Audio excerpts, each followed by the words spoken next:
Today on WSRH Extra, we take a look at a unique animal sanctuary. Also, we meet a teacher who put his heart into an academy at school. Plus, we meet an ordinary citizen who spends their life taking care of others. WSRH Extra starts now.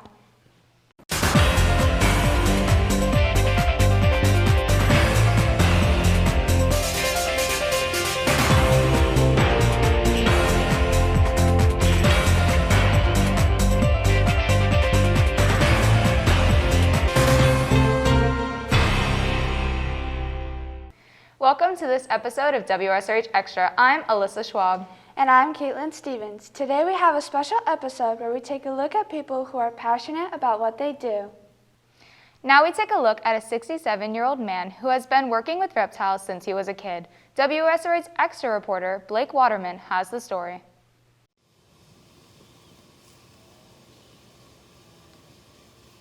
Snakes, crocodiles, alligators, etc. all can be found at a small place called Crocodile Corner, where Fred Grunwald has been taking care of these animals for quite some time. It's something you kinda have to have a passion for.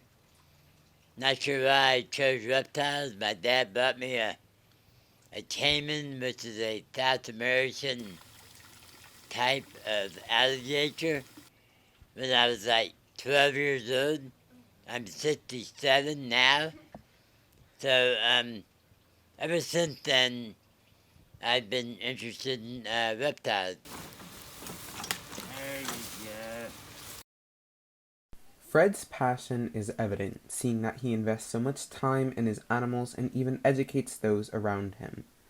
Oh, he's got to be here every day, feed them every day, mend to them when they're ill. So he's kind of almost a veterinarian also. So there's a real lot of work to take care of these animals. When it comes to the reptile world, Fred definitely has to give it his 110%, especially considering the size of some of his animals. I have a snake over here that's almost 20 feet long and 200 pounds.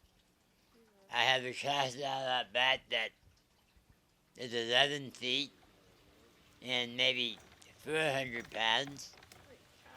And I have an alligator out back that's over 11 feet. I think he's probably about 700 pounds. Some people are passionate about what they love, but Fred Grunwald clearly takes that to another level. It was totally awesome for you guys to tune in to us. For WSRH Extra, I'm Blake Waterman. Some people have a passion in life for sports or a talent they have. Unlike most, this woman has a passion for taking care of others, especially children. WSRH Extra reporter Presley Rodriguez shows us her story. Many young children across the world don't get to experience a stable living environment because they are always on the go in living conditions. Two sisters who wanted to make a difference in the community expressed what it's like to change the lives of young children. It gives me the opportunity to give, the kids that come into my house a different lifestyle for the time being and give them, something that they may never enjoy or see in the future. Along Jody and Lisa's fostering journey, 3-week-old Brooklyn was addicted to 10 different drugs when she was being carried by her mother, so Lisa and Jody knew the challenges that would come ahead when taking her in. So when we first got her, it was more of a challenging thing because due to the fact of substance abuse, she was addicted to 10 different drugs. So knowing that, we knew that it came with a challenge. And the challenge would have been undeveloped lung issues, could go from behavioral issues, long-term effects that we don't know of. So we knew it was going to be a challenging effort. After facing the challenges with Brooklyn, Lisa was finally able to fight for custody and finally adopt her. The final adoption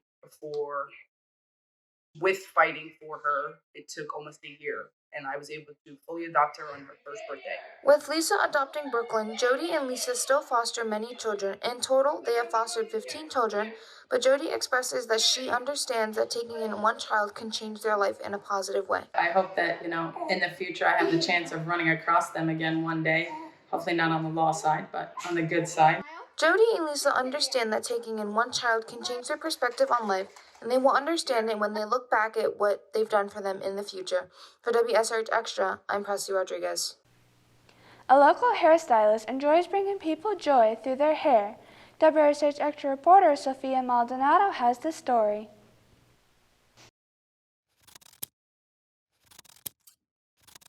When Natalie first discovered her love for doing hair, she thought it was just a fun way to pass time, but slowly her hobby grew into her passion.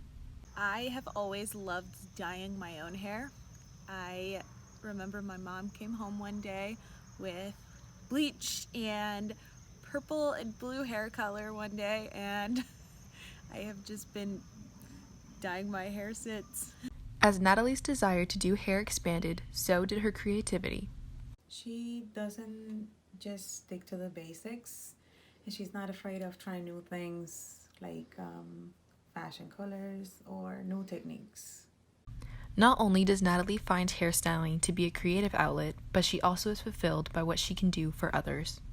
The most rewarding part is when you get a client that's never had their hair done before and you get to boost their confidence with one either hair color or hair cutting service, and they just go home feeling like $1,000,000. Natalie's passion for hair continues to shine through her work. For WSRH Extra, I'm Sophia Maldonado. February is the month of love where many celebrate Valentine's Day. Finding a soulmate can be pretty rare, but one couple found theirs many years ago. WSRH Extra reporter Madison Newman shows us their story.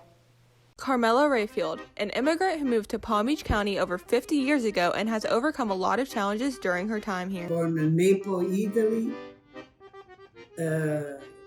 August 10, 1942, and in a big family. Carmela had another challenge she had to face in order to start her life in the U.S. And I found a job across the street. It was a meant to be, I didn't know. It was a job across the street from a church.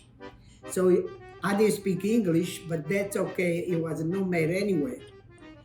And after 2 months, I had 4 people under me. I was teaching them. And I go to church. Finding true love seems to be difficult, especially when there are over 7 billion people in the world. During Carmela's time in the factory, she met a kind veteran named Paul Rayfield. I was born January 28, 1945, in not such a fancy house, because we were just dirt poor. I left for San Antonio, Texas, to go in the Air Force.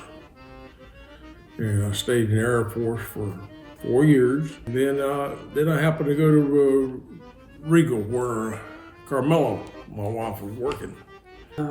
He came to work in there, and that's when we started to look each other, and we like it. Paul felt the sparks of true love the first time he saw her. Around there doing my job, and I happened to see this pretty girl at the candy machine. She couldn't get her candy out.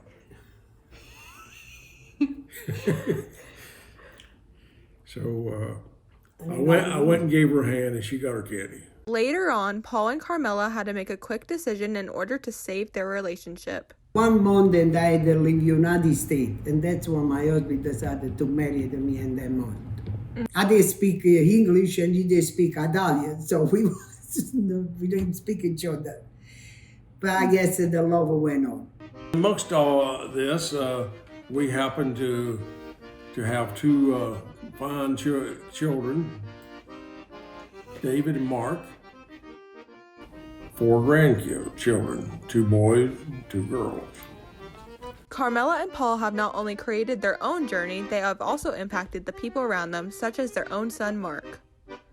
Well, as a kid, you don't really think too much about how your parents' love story was, but as you get older, you really understand what it takes to have a strong marriage. Come from totally different backgrounds, didn't speak the same language, and the only thing that they had in common was the spark of love. I realized how precious our marriage was and how valuable it was to me. It gives me the strength that I didn't realize at the time, but to have a strong marriage myself. So we're happily married over 25 years. We have 3 beautiful children. After hearing Carmela and Paul's story about their journey together as a couple, I now believe it is possible for anyone to find their soulmate. For WSRH Extra, I'm Madison Newman. Many people have a passion and show it in many different ways. A teacher here at the Ridge shows hers through teaching students every day.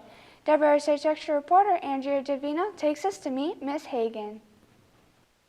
You did not realize the own bounty of your love, and you did not realize my need.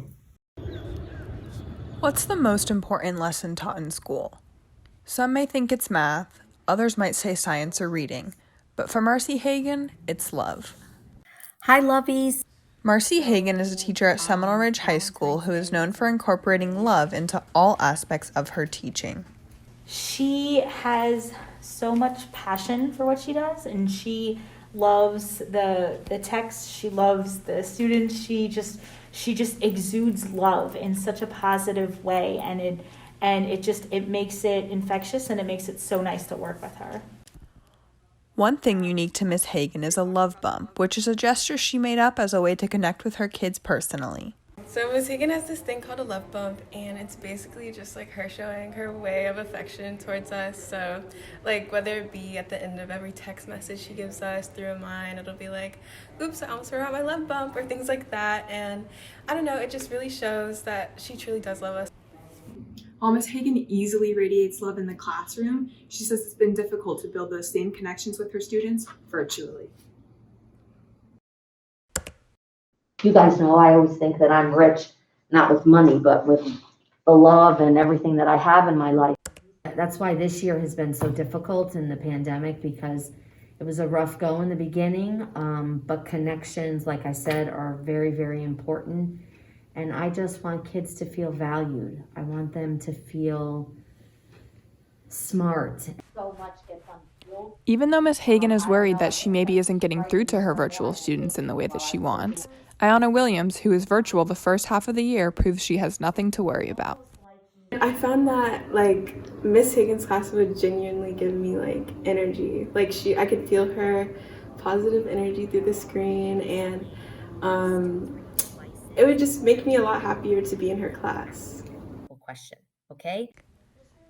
Miss Hagan hopes that by conveying love through her teaching and showcasing it all around her classroom, she will leave an impact on students that will last longer than just their high school years. Kids are not going to remember Shakespeare. Kids are not going to remember a poem. They're going to remember how I made them feel. They're going to remember the connections that we made in class. They're going to remember the trust and the caring that we all shared with each other. Some students even keep in contact with Miss Hagan to this day. So many students keep in contact with me. I mean, I call him my firstborn. He's going to be 40 pretty soon, and he still keeps in contact with me. Whether you've met Miss Hagan or not, anyone can admire the passion she has for teaching and the unconditional love she has for her students. For WSRH Extra, I'm Andrea Davino. Coming up on WSRH Extra, we see what's going on in sports. I'm ready on the award and thankful. Being left out is probably the worst feeling you could ever feel. And everyone.